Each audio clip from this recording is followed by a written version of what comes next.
തീർച്ചയായിട്ടും പിടികൂടി എന്നല്ല പറയുന്ന 8 പേര് കൂടി ഇരുന്നിട്ട് അവരെ പിടിച്ചോണ്ട് പോയി. അതായത് അവർ കഞ്ചാവുമായി പിടികൂടി എന്നല്ല പറയുന്നത്. ഇപ്പം ഒരു അസ്വാഭാവികമായിട്ടോ അല്ലെന്നുണ്ടെങ്കിൽ എന്താ പറയണ്ടേ, നമുക്ക് സംശയാസ്പദമായിട്ടൊക്കെ ആരെങ്കിലും കണ്ടാൽ സ്വാഭാവിക ചോദ്യം ചെയ്യാം. അതിൽ എക്സൈസുകാർ ആര് ചോദ്യം ചെയ്താലും ഞാനും എൻ്റെ കൂടെ നിൽക്കുന്ന ആളാണ്. അതിനെയൊന്നുമല്ല ഞാൻ പറയുന്നത്. വന്ന വാർത്ത എന്താ, കഞ്ചാവുമായി MLA പ്രതിഭയുടെ മകൻ പിടിയിലെന്ന വാർത്തയാണ്. ആ വാർത്തയോടാണ് ഞാൻ വിയോജിക്കുന്നത്. ബാക്കി അവിടെ നടന്നിപ്പോൾ ചിലപ്പോൾ ചോദ്യം ചെയ്യാനായിട്ട് അവർ പിടിച്ചിട്ടുണ്ടാവും, കൂടിയിരിക്കുന്നവരെ ചോദ്യം ചെയ്യുമായിരിക്കും. അങ്ങനെ ഇവിടെ എന്തെല്ലാം നടക്കുന്നുണ്ട്. അപ്പോൾ അത്തരത്തിലുള്ള വാർത്തയാണ് തീർച്ചയായിട്ടും തെറ്റായ വാർത്തയാണെന്ന് പറഞ്ഞാൽ എന്നോടൊന്ന് ചോദിക്കാൻ പോലും നിന്നില്ല എന്നുള്ളതാണ്. ഞാൻ ഇപ്പോഴും എക്സൈസ് ഓഫീസിൽ ചോദിച്ചു. അപ്പോൾ അങ്ങനൊരു വാർത്ത അവരാരോടും ഷെയർ ചെയ്തിട്ടില്ല എന്ന് അവർ തീർത്ത് പറയണം. അങ്ങനത്തെ ഒരു കാര്യം അവിടെ, കാരണം എന്തെങ്കിലും പിടിച്ചാലല്ലേ പിടിച്ചെന്ന് പറയാൻ പറ്റും. അങ്ങനെ ഒരു കാര്യം പിടിച്ചിട്ടില്ല. ആ വാർത്ത പ്രേക്ഷകർക്ക് അറിവുള്ളതാണ്. കായംകുളം MLA U പ്രതിഭയുടെ മകനടക്കം ഒരു സംഘത്തെ കഴിഞ്ഞ ദിവസം തകഴി വിരിപ്പാലയിൽ നിന്നും കഞ്ചാവുമായി കുട്ടനാട് എക്സൈസ് സംഘം പിടികൂടിയതാണ്. അങ്ങനൊരു വാർത്തയേ ഇല്ല, അങ്ങനൊരു കേസുമില്ല. 24-നും മറ്റു മാധ്യമങ്ങൾക്കുമെതിരെ നിയമ നടപടി എന്ന പ്രതിഭയുടെ വിരട്ടാണ് കേട്ടത്. ഇന്നലെ എക്സൈസിന്റെ FIR പുറത്തു വന്നു. മകനടങ്ങുന്ന സംഘത്തിന്റെ പക്കൽ നിന്നും കഞ്ചാവ് കലർന്ന പുകയില മിശ്രിതവും താഴെ ദ്വാരമുള്ളൊരു പ്ലാസ്റ്റിക് കുപ്പിയും പപ്പായത്തണ്ടടക്കം പിടികൂടിയെന്നാണ് വ്യക്തമായി എല്ലാവരുടെയും പേരടക്കം പ്രതിപാദിക്കുന്ന FIR. വ്യാജവാർത്ത എന്ന വാദം പൊളിഞ്ഞതോടെ നികൃഷ്ടമായ നിന്ദ്യമായ അധിക്ഷേപങ്ങളുമായി MLA വീണ്ടും രംഗത്തെത്തി.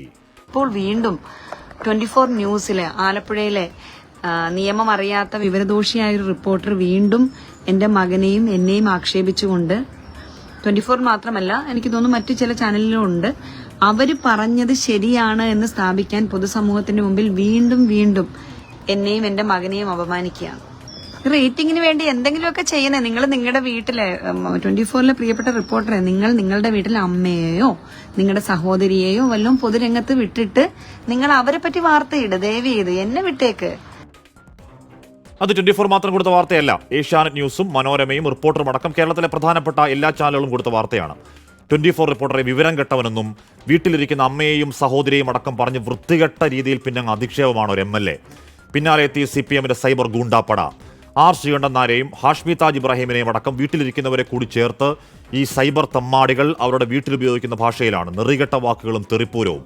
വീട്ടിൽ കയറി വെട്ടും ഇറച്ചിയിൽ മണ്ണ് പറ്റുമെന്നൊക്കെ നേരത്തെയും പറഞ്ഞിട്ടുള്ള ഈ നേതൃത്വമില്ലാത്ത കുറ്റവാളി സംഘം ഇന്നലെ ഒരു MLA വീണ് ഗുരുതരമായി പരിക്കേറ്റ് മുഖത്തടക്കം ചോരയിൽ കുതിർന്ന ദൃശ്യത്തിന് താഴെ വന്ന് രാഷ്ട്രീയം നോക്കി വൃത്തികേട് പറയാനും മാത്രം മനസാക്ഷി വറ്റിയവരാണ്. മൃഗീയമെന്ന് പറഞ്ഞാൽ മൃഗങ്ങൾക്ക് നാണക്കേടാണ്.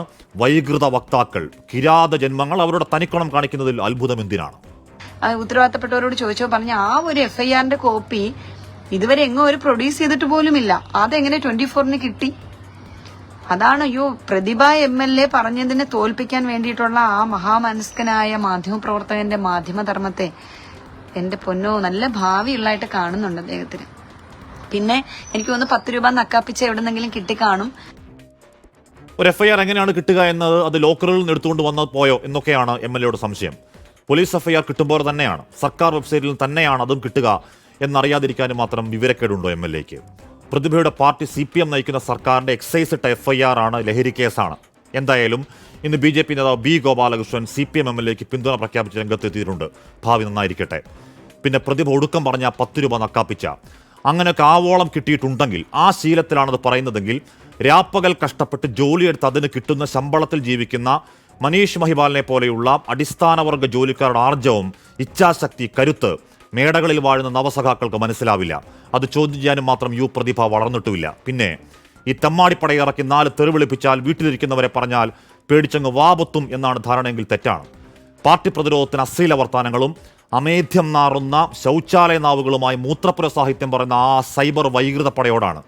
വാർത്ത കൊടുത്തതിന് ഭരണകൂട വേട്ട, കള്ളക്കേസ്, ജയിൽവാസം, എന്നിട്ടും വാർത്തയുടെ വാ മൂടാത്തവരാണ്, വിറയ്ക്കാത്തവരാണ്. പിന്നെയാണോ നിങ്ങളുടെ ഈ 4-ാം കിട ഞരമ്പ് വർത്താനത്തിൽ പേടിക്കൽ? വെറുപ്പിന്റെ വക്താക്കൾ പോയി പണി നോക്കണം.